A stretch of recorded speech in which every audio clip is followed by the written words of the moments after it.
Hello, America. I hope you're doing well.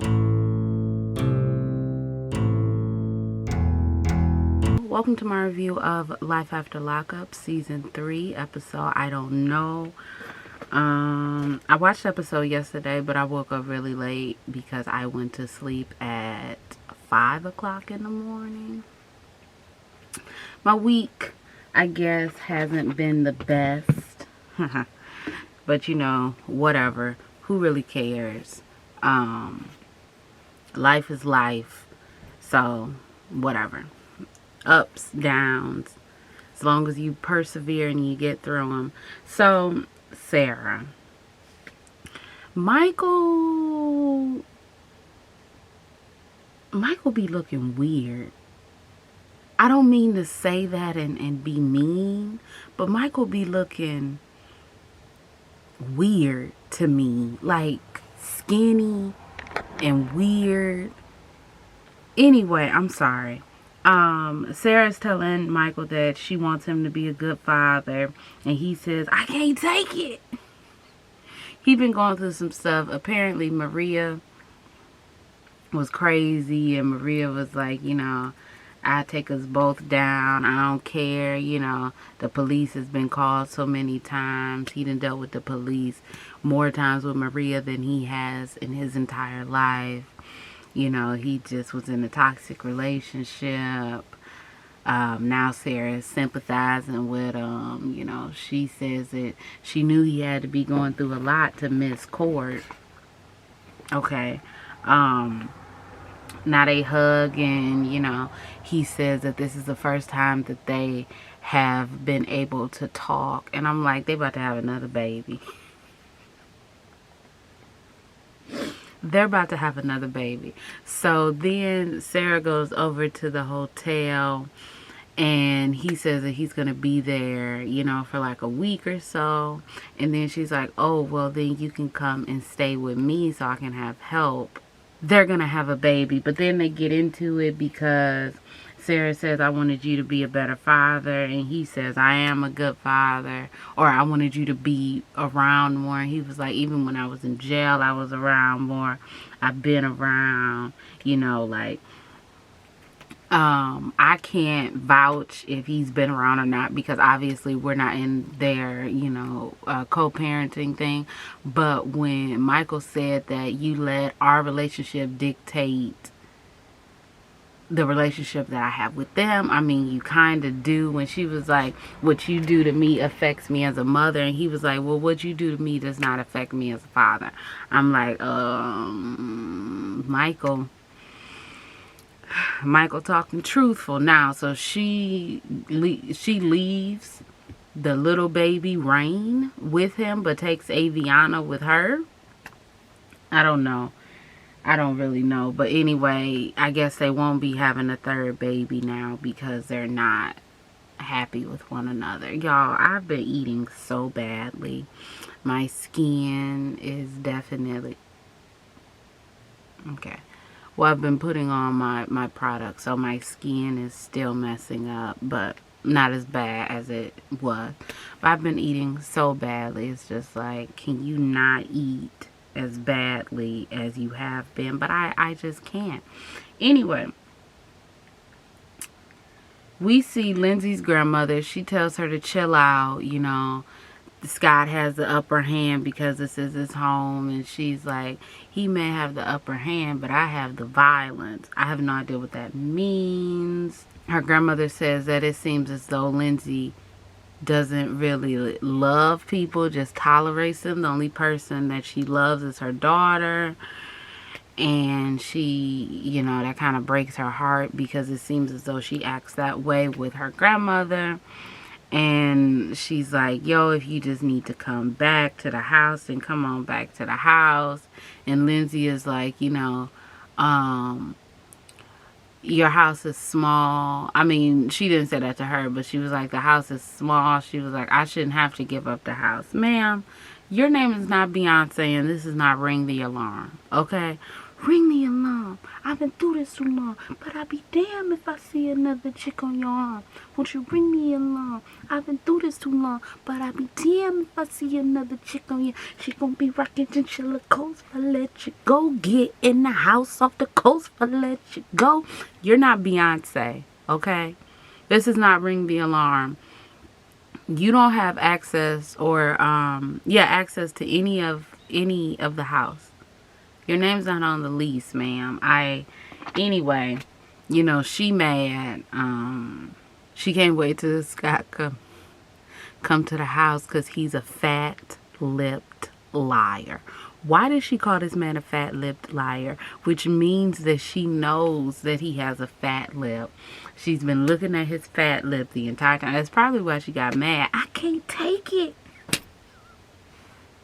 She seen that fat lip and she was like, bro, I'm not about to kiss this fat lip anymore. Anyway, moving on. Quaylen be giving me really... Quaylen, I don't like the way Quaylen looks in that confessional. That's number one. Quaylen didn't call his sister. I think everyone is, what's the word? I can't think of the word. I was about to say disillusioned. Delusional. That's the word. I think everyone is delusional. Chevelle is delusional. Why are you and your daughter drawing on a picnic table? Chevelle is delusional because she's like, oh, you miss daddy. Well, I mean, her daughter brought it up and she's like, oh, you miss him, and you know, regardless of whatever happens, you know, we love you. That's not her father. That's number one. She's like, I never had to teach Quaylen to be a father. I mean, okay, Quaylen is delusional, talking about, you know, I'm not about to let no man just come up in there and, you know, act like he, like, you know, stepdaddy or whatever he said, because, sir, that's not your child. Everyone is delusional except for D-Mark. D-Mark is the only non-delusional nigga in this entire equation. D-Mark and Chevelle and Maila are going somewhere to Branson, and so conveniently now Quaylen is about to go to Branson the same time that Chevelle is going to Branson. It don't make sense, okay? It's manufactured TV drama. Anyway, so D-Mark is like, why you still love him? Why you love him? He rolling his eyes. He like, girl, it's not really, it ain't that deep. Like, you really getting on my nerves. D-Mark is the only person on this show, along with Andrea's kids, where I'm just like, y'all don't need to be on this show. This show is for people of a certain caliber. Caliber is something in your car. Caliber, and y'all are above that caliber of person. So, you know, Chevelle still love him. And, you know, whatever. But D-Mark is like, bro, love ain't enough. So, I don't know. I can say a lot of mean things about everyone's appearance, Chevelle's appearance, Quaylen's appearance, but I won't. Okay, I just won't. Anyway, Marcelino at the laundromat talking to his mama about how Cindy, you know, is like just doing the most, and how Brittany just needs to let it go. Brittany done said that she ain't got no boundaries when it comes to her mama, and Marcelino needs to realize that. No, ma'am, you need to realize that if you ain't got no boundaries with this woman, your husband gonna put up some boundaries with you, okay? That's number one. You know, having boundaries is the best thing in the world. That really is. Once you establish boundaries and you have boundaries, it is the best thing in the world. But anyway, then we see this scene. Why did they bring the dog that had on shoes? They're going to the motel to go see if her mother is okay, because she called her mama and her mama didn't respond. The manager is like, I can't let you in, and then he like, I give you $20 and you got some nice nails, and then the manager lets Marcelino in. That's how it was giving me, I don't want to say Dog the Bounty Hunter because I've never seen Dog the Bounty Hunter, but it was giving me Dog the Bounty Hunter mixed with Intervention, mixed with Drugs Inc., mixed with Hoarders. I don't know. It was just giving me a lot, okay? And I'm a little tired. Just a little tired. I'm sorry. Now we see Puppy. Well, let's talk about Lamar.